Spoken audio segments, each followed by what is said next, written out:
Jadi pemirsa, sejauh mana kekuatan endorsement ini bisa menguatkan calon gubernur Jakarta? Kami akan membahasnya di studio. Sudah hadir ada analis senior Drone Emprit Yan Kurniawan. Kang, selamat pagi. Selamat pagi, Kang. Terima kasih sudah hadir ke studio. Terima kasih. Dan dari luar studio sudah bergabung bersama kami pengamat politik dan Direktur Eksekutif Parameter Politik Indonesia, Adi Praetno. Mas Adi, pagi Mas. Selamat pagi, Mas. Oke, Mas Adi, saya ke Mas Adi dulu ya. Jadinya paslon berebut dukungan mantan begitu. Jadinya kesannya adalah Anies Ahok versus Jokowi di balik ini semua. Siapa yang lebih kuat, Kang? Mas Adi. Iya, sebenarnya kalau mau jujur ya, soal endorsement dari elit-elit kunci seperti Jokowi ataupun Anies ataupun Ahok ini kan sifatnya komplementer. Dia sikapnya pelengkap, bukan sesuatu yang menjadi paling dominan dalam meningkatkan elektabilitas sang calon ya dalam bertanding di Jakarta. Karena kalau kita baca data-data survei misalnya, pemilih itu yang paling menonjol adalah bagaimana sang calon gubernur dan calon wakil gubernur jauh lebih diperhitungkan model kampanye dan komunikasi politik yang mereka lakukan ya. Misalnya mereka melakukan door to door campaign, direct selling, menyapa langsung masyarakat, berdialog dan kemudian memberikan solusi-solusi yang dihadapi oleh mereka. Jadi itu adalah faktor utama yang sebenarnya sampai hari ini menjadi faktor kunci bagaimana seseorang calon itu bisa mengunci kemenangan dan bisa meningkatkan elektabilitas. Yang menarik memang kenapa ada Jokowi, ada Anies dan Ahok, ini kan sangat terkait dengan bagaimana konflik elit yang kemudian dibawa kepada masing-masing calon.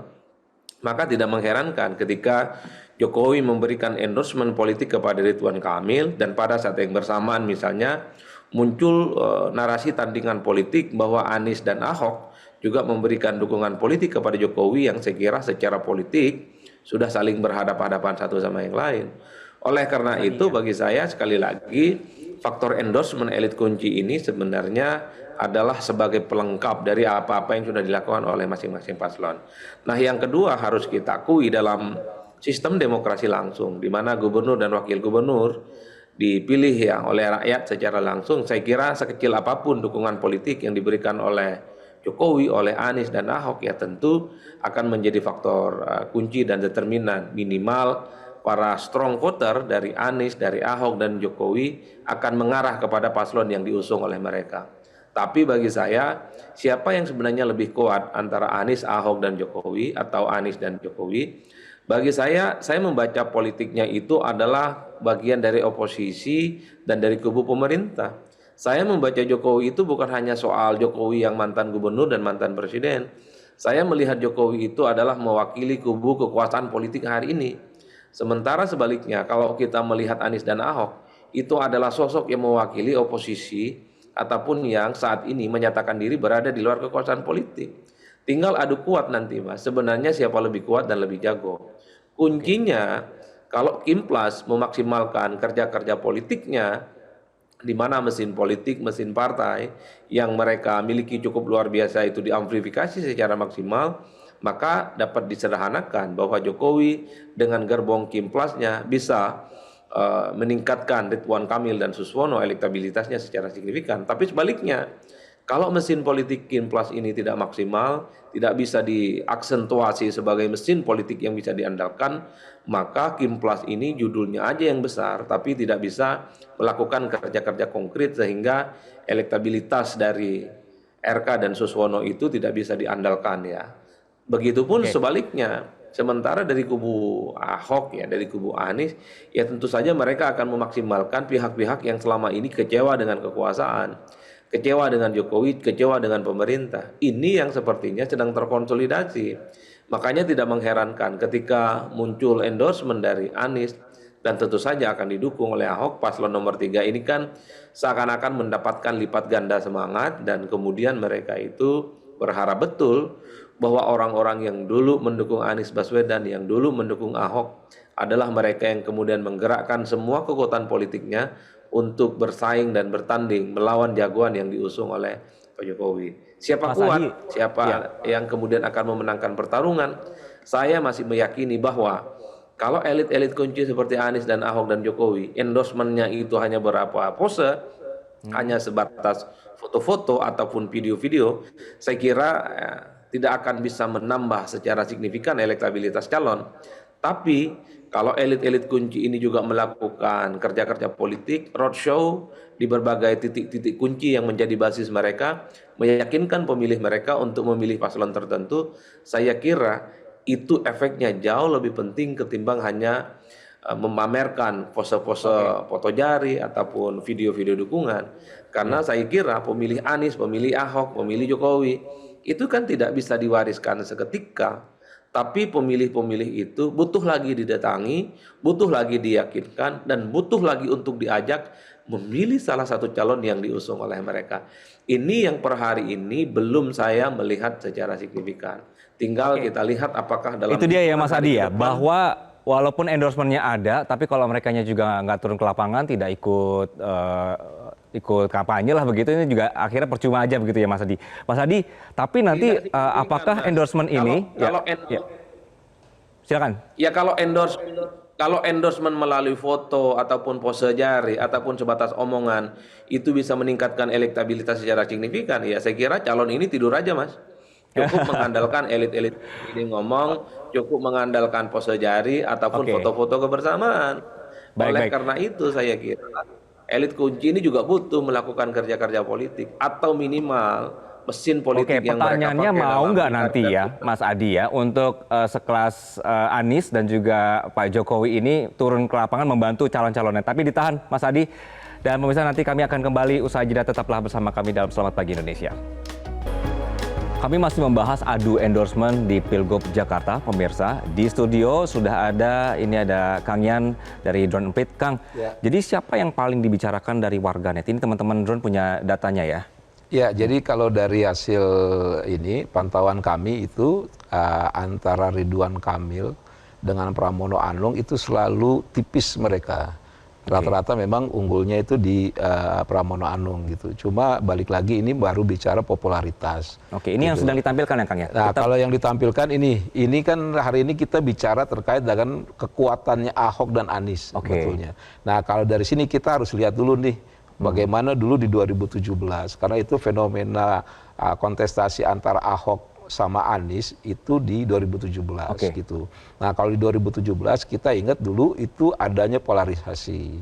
Terus kedua adanya fenomena post-truth. Post-truth itu maksudnya adalah saya hanya ingin mendengar bukan berdasarkan data ya, tapi berdasarkan keyakinan saya. Apa yang saya suka gitu. Apa yang saya suka, apa yang saya yakini. Makanya tercipta pola cluster seperti itu. Dia kuat, masif dan kental gitu. Kalau masih ingat dulu dari 2017 kita bisa tuh nggak berteman sama kawan gitu, sama teman kampus, teman kuliah, teman kecil, malah cuma gara-gara Mas Ahoker, ya. Saya Anies misalkan. Setelah debat kemarin ada pengaruh juga Kang? Setelah debat kemarin itu terlihat betul gitu bahwa ada perbedaan yang jelas gitu antara dulu 2017 dengan sekarang gitu. Kalau 2017 itu polarannya ada polarisasi, terus kedua ada post-truth gitu, dan yang paling signifikan itu dulu itu lebih ideologis dan emosional.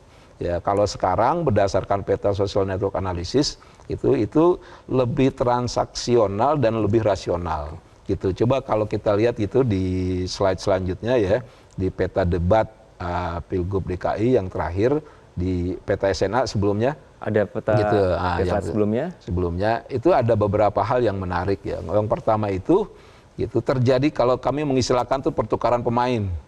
Yang dulu ke kanan, sekarang ke kiri gitu. Nah, ini contohnya. Ini deh setelah debat ya. Setelah debat itu ada pendukungnya Ahok yang di lingkari biru ya.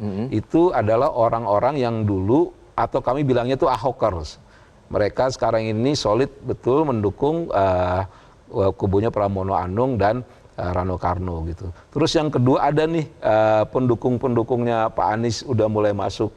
Tapi polanya tidak ikut mengkampanyekan hal yang positif, tapi lebih ke arah melakukan kontra narasi ke kubunya Ridwan Kamil dan Suswono. Kontra narasi? Kontra narasi gitu, hal-hal yang sifatnya mengkritik dan sebagainya. Oke, Kang, gitu. kan tadi sempat Akang bilang juga polarisasi terjadi ya saat Anies versus Ahok 2017. 2017. Sekarang kan justru mereka ini bersatu. Respons dan sentimen dunia maya terhadap ini bagaimana? Kalau untuk Pramono Anung dan Rano Karno itu lebih positif. Gitu, lebih positif disebabkan dua hal.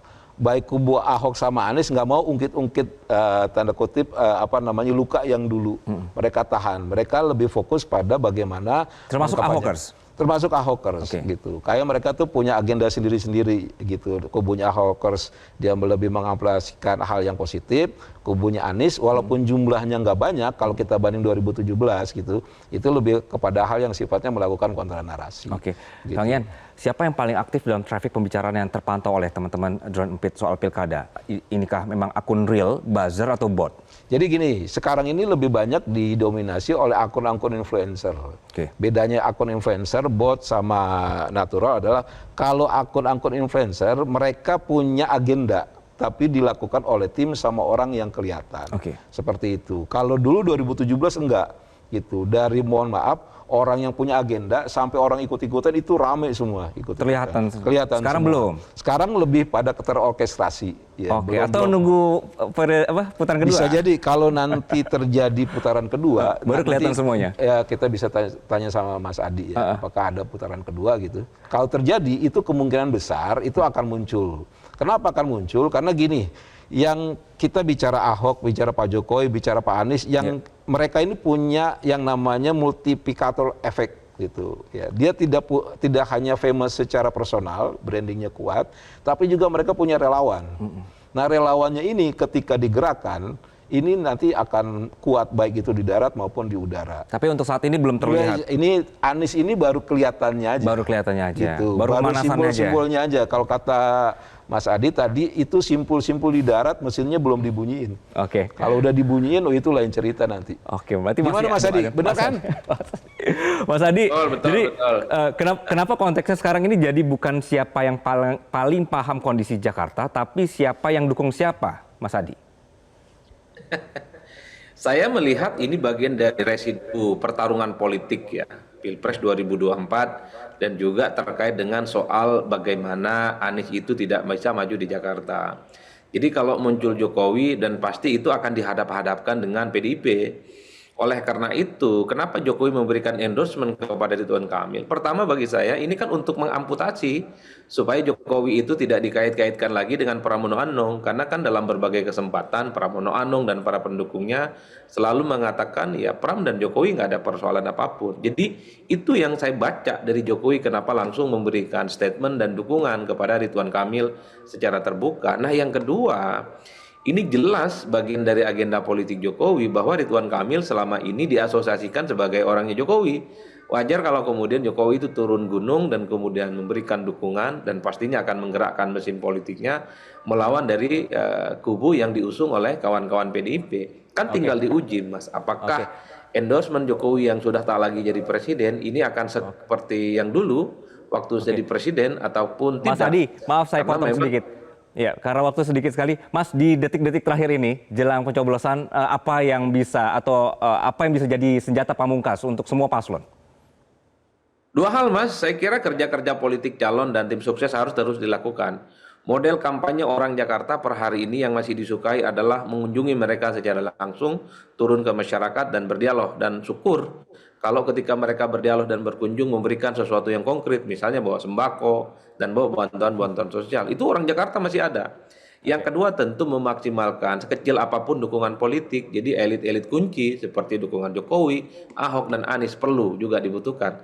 Tapi yang paling penting dukungan mereka itu bukan hanya sebatas simbol, bukan hanya sebatas omon-omon, tapi gerakkan mesin politik mereka, turun yakinkan pada pemilih bahwa mereka punya jagoan di Pilkada 2024. Saya kira di situ kuncinya. Nah, yang terakhir Mas, saya ada data kebetulan ada sekitar 30% masyarakat di Jakarta itu akan menentukan secara pasti pilihan politiknya 2 hari, 1 hari sebelum pencoblosan. 30% loh Mas, besar jumlahnya.